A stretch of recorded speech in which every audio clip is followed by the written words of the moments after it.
Okay,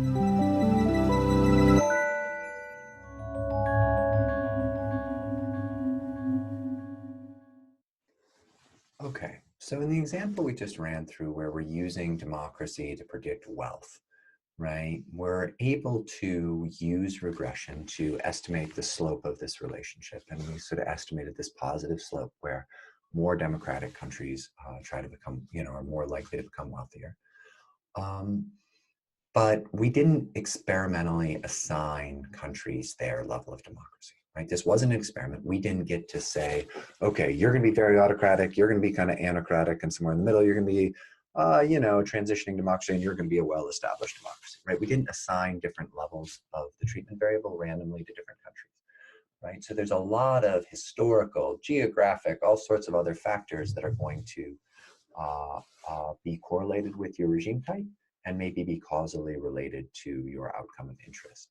So we've got all these potential variables sitting out here, right, that could be related with, that could be correlated here and causally related here. And any of those variables, if we leave them out of our regression analysis, they're going to bias our results, and we're not going to be able to make the inferences that we want to make. So one of the things that you'll see in the regressions we run in the lab is they tend not to just be one X variable and one Y variable. You're going to have your independent variable of interest and then a whole set of what we call control variables and your outcome, right? And so all these different control variables are trying to deal with all these factors that sit out here that are correlated with our causal variable of interest and potentially causally related to our outcome. So here, what you might be dealing with is you might be dealing with oil sitting out here, right? So you might have oil underneath the ground being correlated with democracy. It might be that autocracies are more likely to be oil rich. And then you might have oil exerting its own independent effects on GDP per capita. Maybe it has a positive effect on GDP per capita.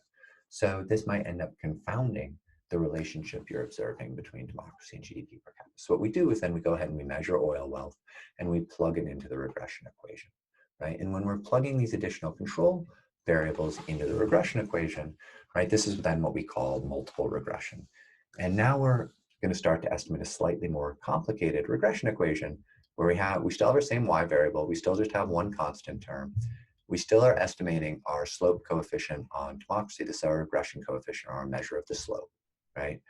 And this is still kind of the term we're going to be most interested in our regression, is sort of how big is this slope and how precisely are we estimating it.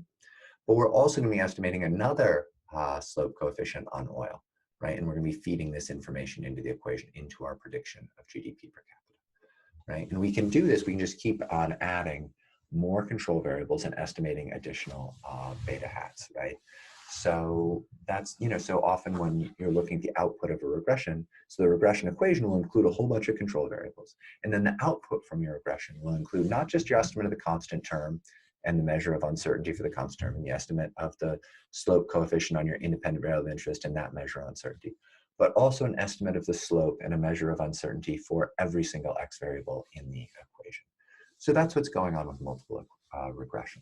And when we are making tables of our regressions, what you'll see is you'll have in the model, what we'll be reporting is the coefficient and the standard error, which is our measure of uncertainty for the independent variable of interest and for each of the control variables. And we'll report that all the way down the table.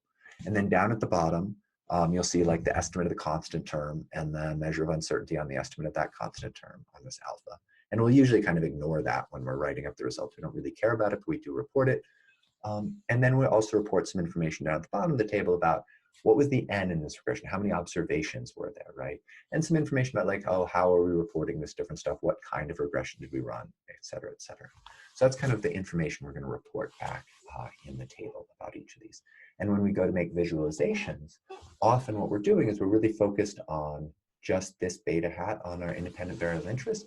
And we'll say, hey, look, we ran a bunch of different multiple regressions. We had different sets of control variables, and maybe we tweaked some different things about exactly what type of regression we were running, how we were estimating uncertainty, and kind of made some different choices about some of these things. What we want to do is pull out these estimates of the coefficient and the estimates of uncertainty and present those, and we'll kind of ignore some of the other information. So in the table, we put all that information, especially all that information about our control variables, And often in the visualization, what we do is just focus in on this particular estimate of the beta or the slope coefficient on our causal variable of interest, and talk about how does that vary across different types of regression, and how precisely is that estimated, and how sure can we be that that slope is actually not flat, right? Can we actually reject that null hypothesis? So that's what we're really going to focus in on when we go to visualize regression results. So the table, everything. The visualization, really this coefficient of interest. And that's where we're heading next, is regression tables and extracting coefficients to make pretty pictures.